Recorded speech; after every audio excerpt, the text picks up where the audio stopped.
We received a message on the morning of September 17th, 1996, while staying in a small rented cabin outside Leadville, Colorado.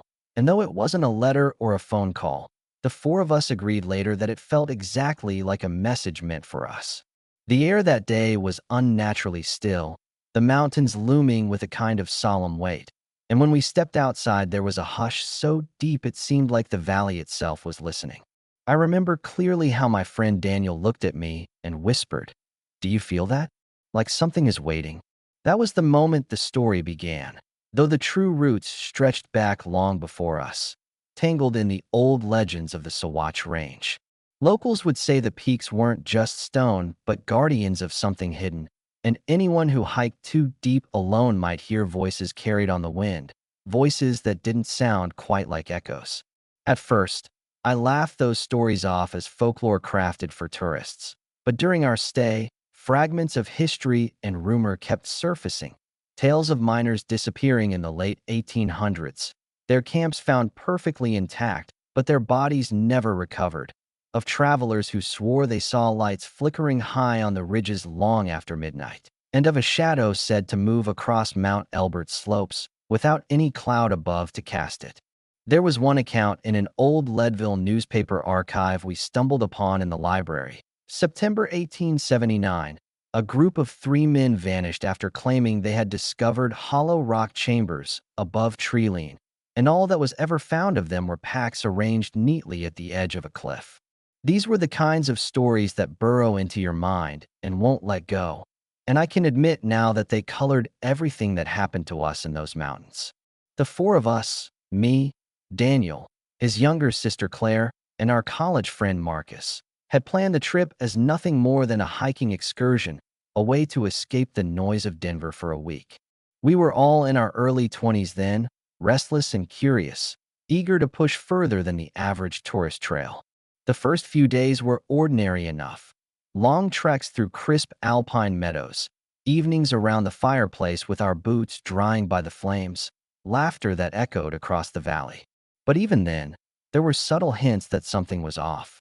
I remember waking one morning before dawn and hearing a faint hum outside, low and steady, so constant that I thought it was electrical at first, though there were no power lines for miles.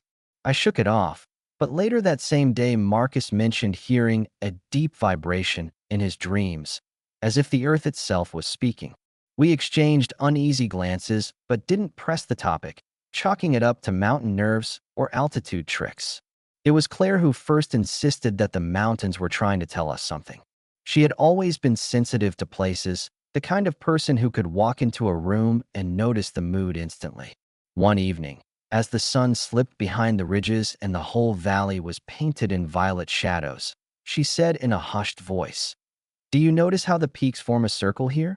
It feels like we're standing in some kind of amphitheater. Maybe they used this place for ceremonies." Daniel scoffed, but there was unease in his eyes. Later that night, we overheard a conversation in a diner with an older man named Harold, a Leadville native who claimed his grandfather used to warn children never to wander into the upper valleys after sunset, because the mountain remembers. He wouldn't say more, only muttered that too many had vanished when they went looking for what wasn't meant to be found. We laughed nervously at the time, but by then the seed had already been planted. Something about the weight of silence in those ridges and the way the stars seemed too sharp, almost watchful, kept gnawing at me. I told myself we were imagining things, that the brain loves patterns and mystery, but deep down I felt the same sensation I had felt that morning outside the cabin, that we had stepped into a story that began long before us, and the mountains were waiting for us to take the next step. The decision to hike deeper into the Sawatch Range came almost impulsively on September 19th, 1996, 2 days after that strange morning when the air felt charged and different. And though we told ourselves it was just to test our stamina and see the less traveled valleys, the truth is we were already chasing the whispers of the legend without fully admitting it. We packed lightly, enough for an overnight trip, and set out along a narrow trail that veered away from the main routes, a path Harold had offhandedly mentioned when we met him again at the diner. He told us in a tone half joking, half serious, "If you're curious about the hollow chambers, That's the way people always take. Just don't follow it too far. It should have been a warning, but to us it sounded like an invitation.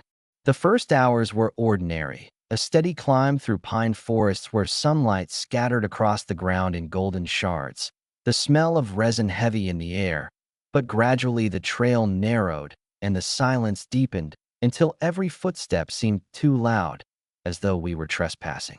Marcus was the first to point it out, that the birds had stopped singing entirely.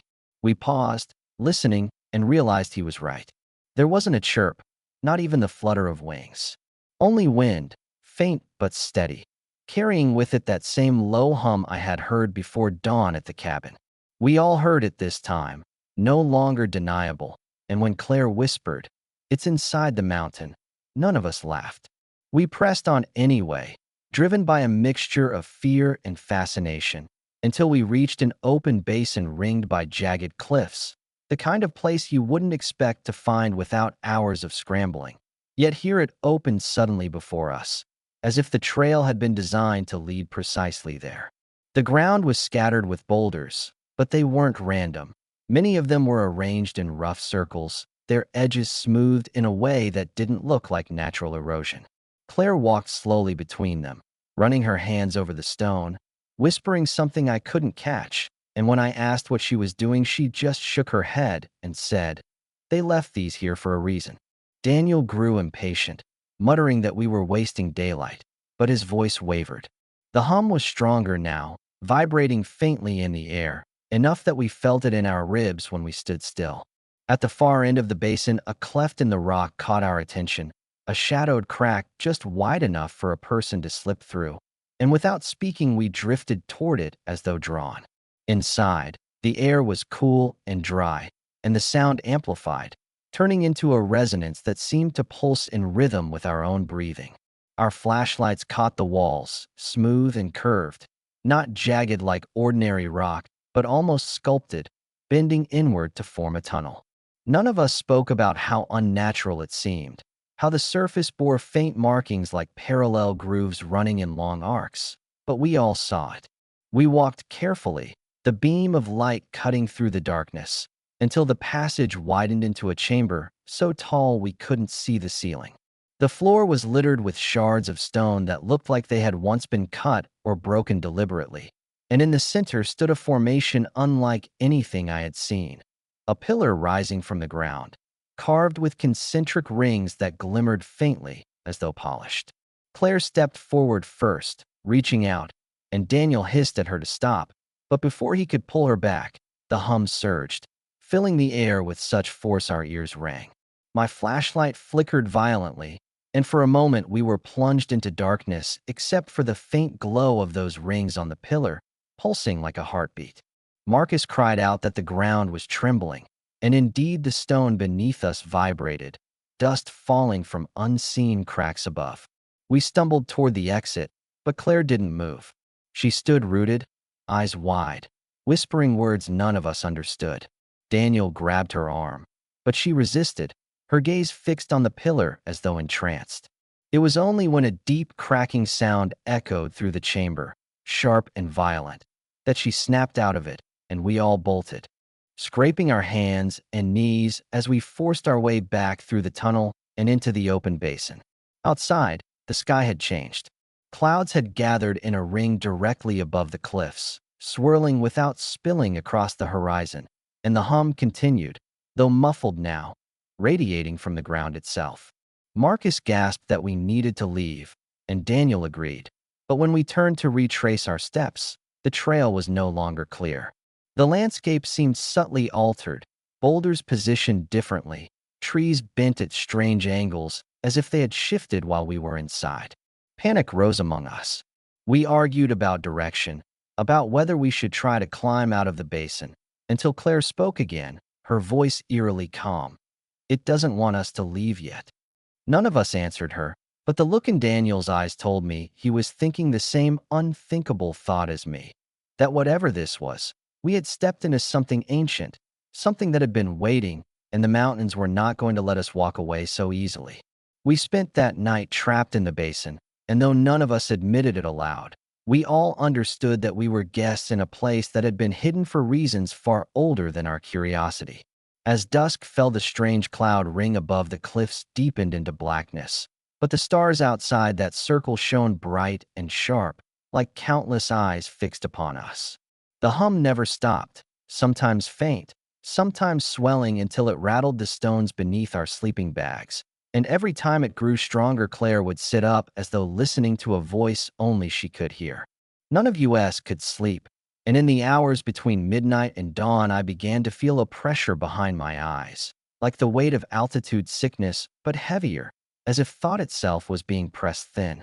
When morning finally arrived, the basin looked different again, the shapes of the boulders subtly rearranged, forming what appeared to be a spiral leading toward the cleft we had entered the day before.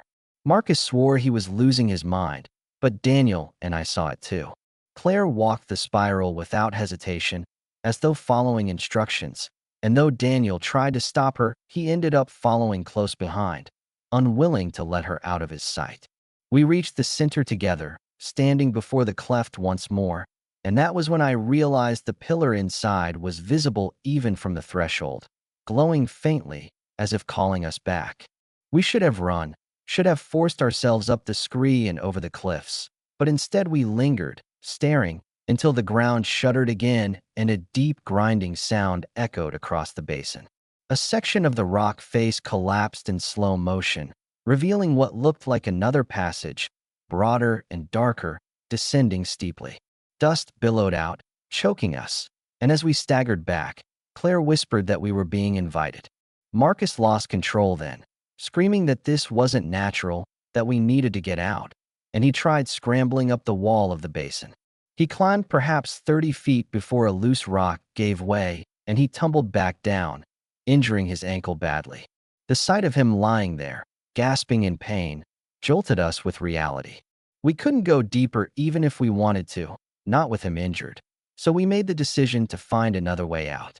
We improvised a splint for his leg and began working along the base of the cliffs, searching for any sign of a trail.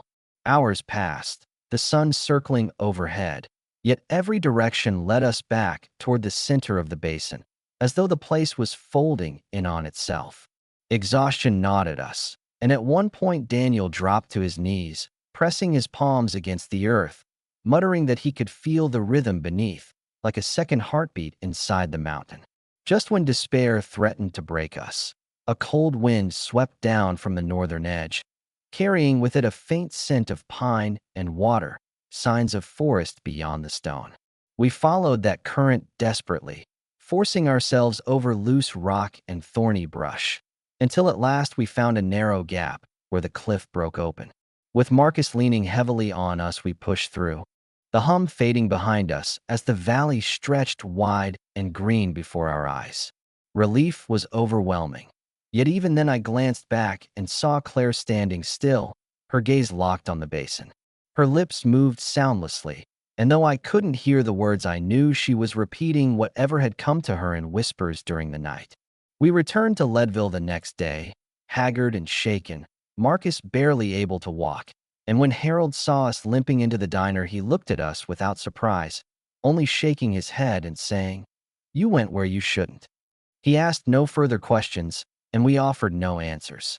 Weeks later, after we had all gone back to Denver, Claire confided that she still heard the hum sometimes when she lay down at night, faint but undeniable, as if something had followed her. Daniel swore he would never set foot in those mountains again, but I know he too dreams of the pillar, for more than once I've caught him staring into nothing with that same faraway look. As for Marcus, he moved away to the East Coast within a year, claiming he couldn't stand the thought of mountains anymore, though he never told the full story to anyone. And me, I still return in my mind to that basin, to the spiral of stones and the carved pillar glowing in the dark. I think about the miners of 1879, about the newspaper clipping describing their vanished bodies, and I realize now they must have found the same place we did, drawn in by the same hum. Maybe they never escaped. Maybe the mountain kept them, just as it tried to keep us. What I know for certain is this: the Sawatch Range holds something that does not want to be uncovered, something older than any legend we read in the library archives, something that waits for those foolish enough to listen. And sometimes, when the night is still and I close my eyes, I feel again that deep vibration in my chest, steady and relentless, reminding me that the mountain remembers and that one day it may call us back.